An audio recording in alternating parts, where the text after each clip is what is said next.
Shalom, perkenalkan nama saya Arta Tiara Sikurba, saya semester 3 dengan NIM 2301040008. Saya di sini akan menginjili dengan menggunakan metode Alkitab, yaitu anugerah, manusia, Allah, Kristus, dan iman.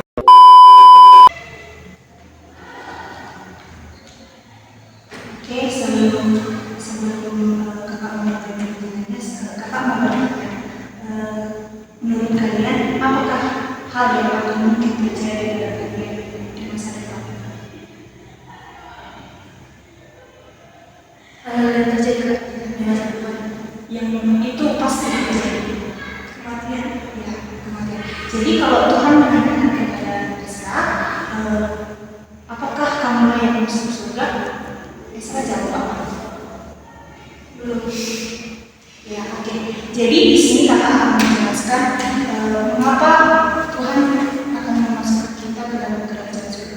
Banyak orang yang berkata kita harus taat beribadah, menjauhi dosa, melakukan kebaikan dan lain-lainnya supaya kita masuk surga. Tapi sebaik apapun kita, apakah menurut kalian itu menjadi jaminan untuk kita masuk surga? Tidak. Jadi ada kabar baik dari Tuhan untuk kita, yaitu hidup yang kekal. Tuhan menganugerahkan kita hidup yang kekal sebagai pemberiannya kepada kita secara cuma-cuma. Kita menerimanya seperti hadiah. Nah, kalau Esra contohnya belum tahu, pasti menerima hadiah dari kawannya itu secara cuma-cuma kan. Hadiah itu tidak dibayar. Nah, begitulah Tuhan memberikan anugerah hidup yang kekal itu kepada kita. Nah, anugerah yang Tuhan berikan ini kepada kita itu bukan usaha kita. Hidup kekal atau surga tidak diperoleh karena perbuatan baik, amal, ibadah, ataupun tidak didapatkan berdasarkan upah dengan apapun. Jadi, tapi tidak semua orang menerima. Apakah yang menghalangi kita untuk menerima hidup kekal itu? Menurut kalian apa? Dosa. Semua manusia pasti berdosa. Nah, menurut kalian kalau dosa kalian itu ada sebut apa?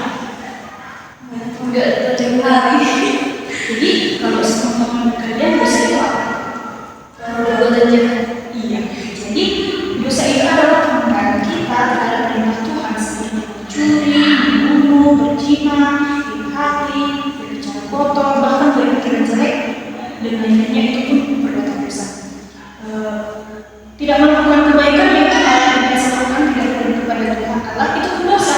Jadi seandainya dulu kita melakukan dosa sebanyak 3 kali dalam 1 tahun. Nah, kalau dihitung dalam 1 tahun itu udah berapa?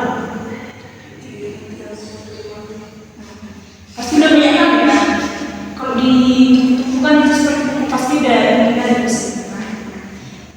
Manusia tidak dapat menyelamatkan dirinya sendiri dari dosa, seperti orang yang tenggelam dalam lumpur. Tidak mungkin bisa kalau kita sudah tenggelam dalam lumpur, tidak mungkin bisa diangkat. Sebab itu kita hidup seperti kembang, asal kebaikan kita tidak berjalan dari dosa.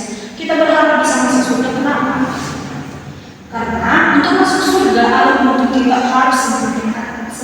Artinya kita tidak boleh melanggar satupun perintah Allah dan tidak boleh ada satupun dosa dalam diri kita. Nah, contohnya gini, kalau ada tamunya si Esra datang di rumah, nah si Esra membuat kue ini, jadi pas membuat kue si Esra membuat itu sempurna. Tapi pas mau masuk kantor, ada telurnya itu sampai masuk otomatis kuenya itu gagal karena ada telur yang masuk. Jadi begitu juga kehidupan kita. Kalau semua perbuatan baik yang kita lakukan tiba-tiba ada perbuatan jahat yang kita lakukan, itu akan menutup semua dari kita.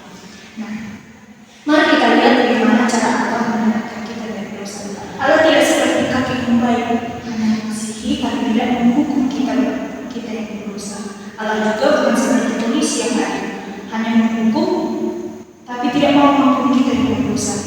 Lalu seperti apa Allah itu? Yang benarnya adalah Allah kasih sekaligus adil. Nah, kalau apa kan kakek kita itu mau kita di mana lagi, kita kan pasti karena sayangnya kita sama kita pasti kita dibedakan. Jadi apapun kalau polisi kita ditengoknya nggak pakai helm berkendara, pasti kita juga bilang akan di hukuman. Nah, kakek tadi kan kasih, berarti polisi ini adik kamu menegakkan hukum. Jadi bagaimana Allah itu? Allah itu adalah kasih dan adil, tidak seperti kakek dan tidak seperti polisi.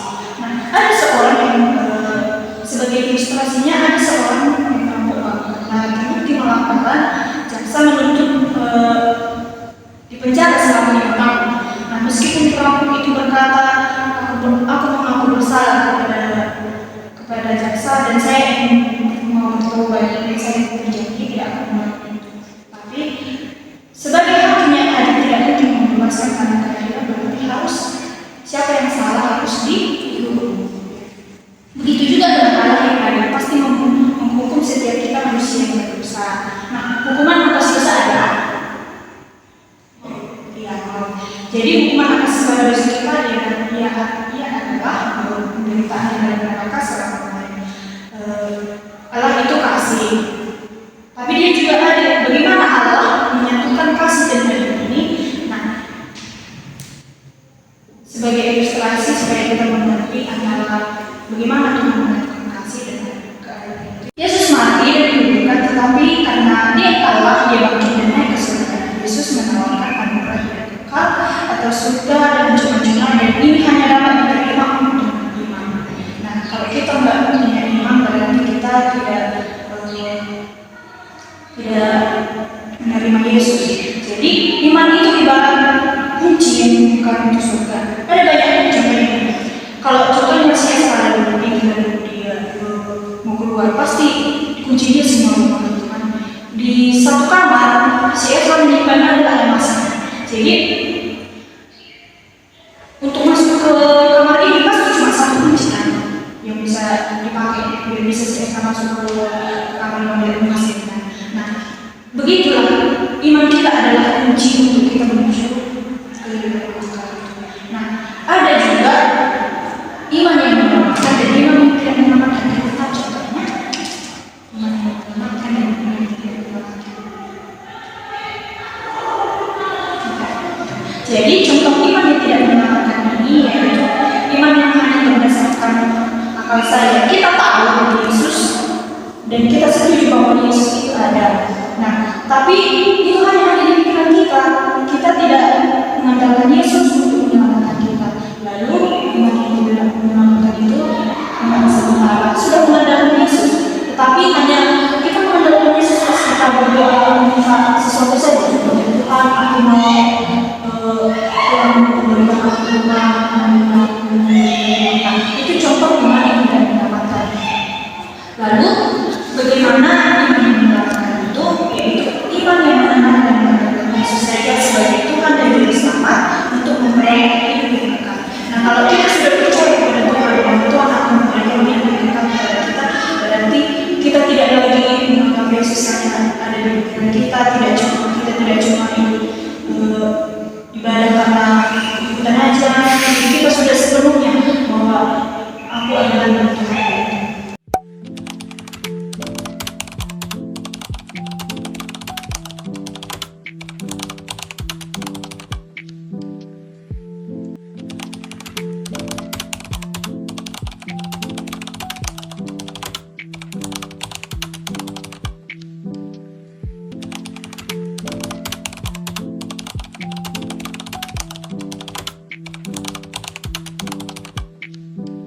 Cukup sekian video tentang penjelasan saya menggunakan metode Amaki dengan saya Tiara Sukuba. Berterima kasih. Dan adik-adik saya ada Estalwan Tobing, Yohana Michelle Tegalu.